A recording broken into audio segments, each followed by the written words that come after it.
Mata upu e tolu se fululua, o le pese a Mose.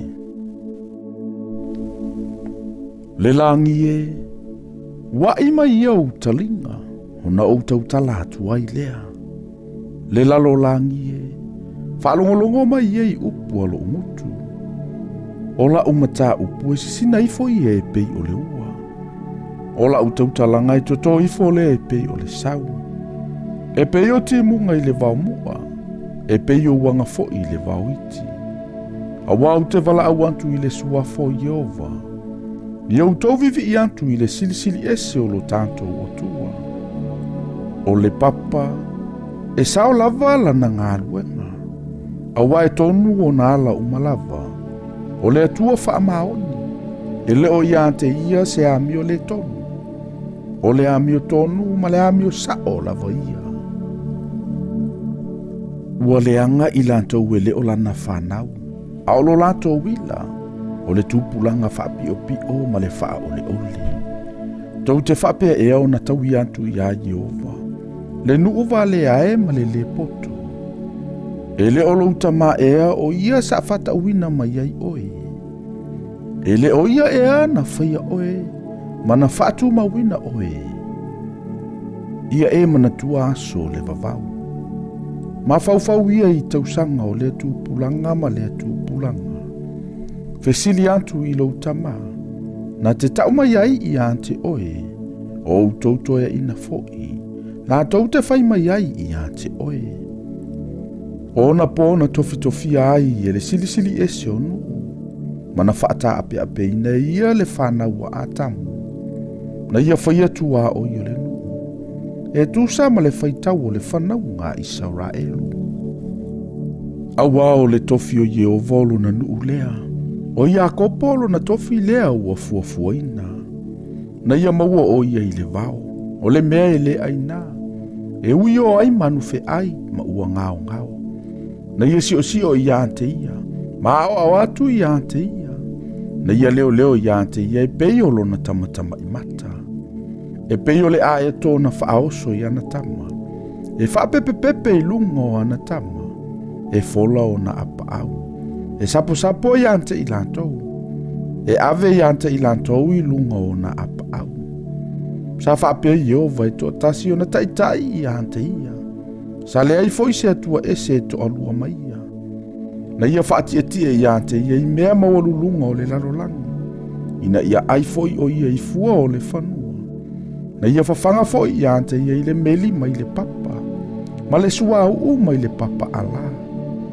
O sua susu to au povi, ma sua susu o mamoe.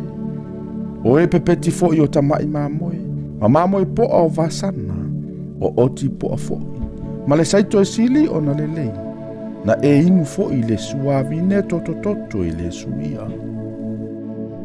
Na puta i e suruna, ma ua vau ngata.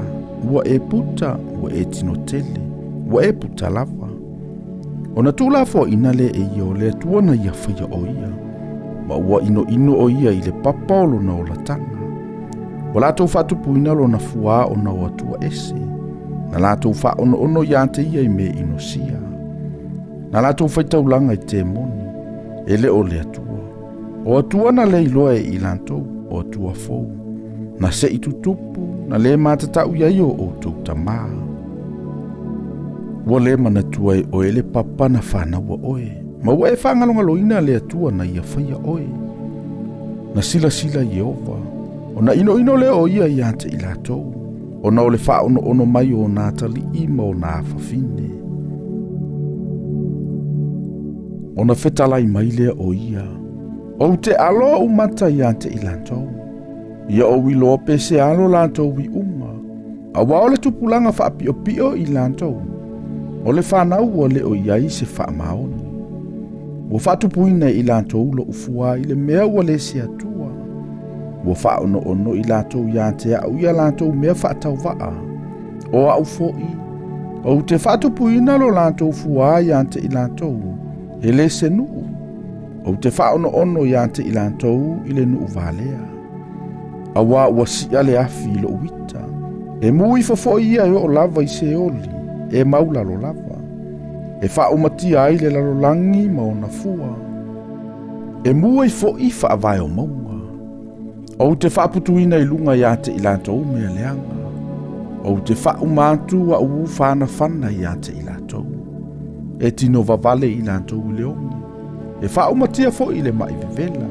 Ma le mala e whano ai. O te awina fo'i manu fe ai ia te I lātou. Ma mea o ona o ngata o le ele ele. O le pelu I tua o le a ai. Ma le matau I totonu.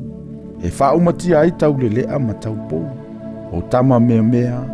Ma tama urusina. Na ofa iane. O te whata ape I ante I lātou. O te whata ese ina lo lātou whamantunga I tangata.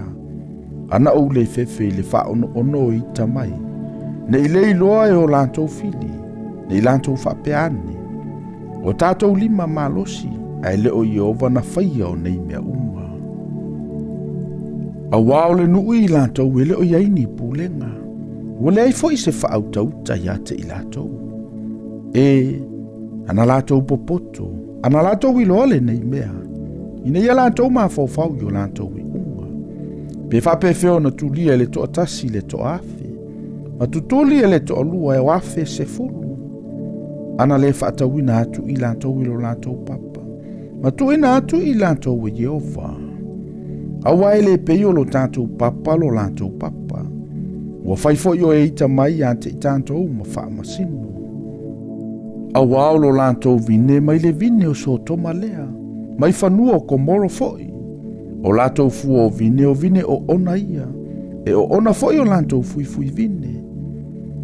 O le mea ona o ngata o lātou waina. Ma le mea matua ona o asipi. E le te ua e ale nei mea iau. Ma whaama wina whaatasi maa u oloa. O ia te au le tau I masui. A toa ma le tau I atu I ona poe ma pe vai o lātou vai. A wā ua lanta mai le aso lātou te malai ai. O loo whaataalise mai fo I mea a o I ate I lātou. A wā e whaamasino Jehova lo nanu. E salamo fo I o ia o na wana au auna. Pe asila fia ia ua mavaelo lātou malosi. O ua le toe se polonga po se saoloto. O na whetalai mai lea o ia. O feo I ailo lātou watua. O le papana lātou whaatuatua I ai. O e na a ai ngā o a lātou taulanga. O e na inu le waina o lātou taulanga I mea inu. Ia lātou tutu mai. A whesoso ani ia te outou. Ia whai I lātou malawhitanga mo outou. O le nei. Ia outou I loa o au. O au lava o ia. E le ai foi se atua e to alua mau. O te whasi o tia ma o whaolaina. O te taia ma o whaamaloloina. E le ai foi se na te lavea I mai ai lo ulima. Awa o te si lo ulima I le langi. Ma o whapeane. O te ola e whaavavau. A whai o te whaama aila o pelu pupula. Ma tangola ulima I le whaama sinonga. O te tau I masui e o whai au ma fili. Ma o tau I atu e o ino mai I a te au. O te whainu ia o nā u whana I le toto. E ai fo ila upelu I tino o tangata. O le toto e ua whasia. Ma e ua whaatangata o taua. O le isili o e I tamai. O taunu e se. I nā oli ia whaatasi malona nuu. A wana te tau I masui le toto ana au auna. Na te tuina atu fo I le tau I e o whai o ia mawhili. E tongi ola ina fo I ia le lau ele o lona nuu. Walu atu Mose, ma whai atu I upu uma o le nei pese, a o whalongolongo mai le nuu. O ila ua mai Yosua le atali o nuno. Na uma fo I ona whai atu e Mose nei upu uma ia Israelu umalapa. Na ia whai atu lea ia ante I lātou. Ia outou mana tu natu I upu uma o te tau atu ia ante outou I le aso nei. Tau te polo ai antu ai ia outou whanau. Ia ana e whaia upu uma o le nei tu la fono. A wā e le se upu whaatau waa lea ia ante outou. A wā o iailo outou ola.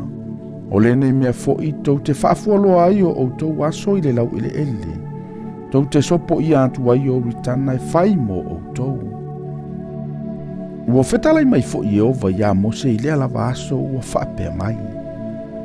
Ina alua e ia oe I le nā maunga o Aperima, O le maunga o nepo o i le nuu o Moapi. O loo fesanga i mai Yeriko. Ma e vai antu i le nuu o Kanana ua au foina antu i le whanaunga a Israelu. E whai mo lātou. E te oti foi i le maunga e te alua e iai.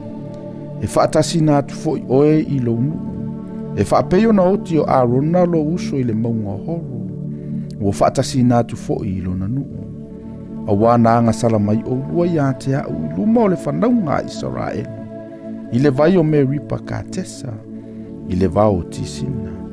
A wana le whapa ia ina wa awe o lua i luma o le whanaunga a Israelu. E va ai atu o i le nuu o iau luma. Ai e te leo o i le nuu o aufo inatu. I le whanaunga a Israelu.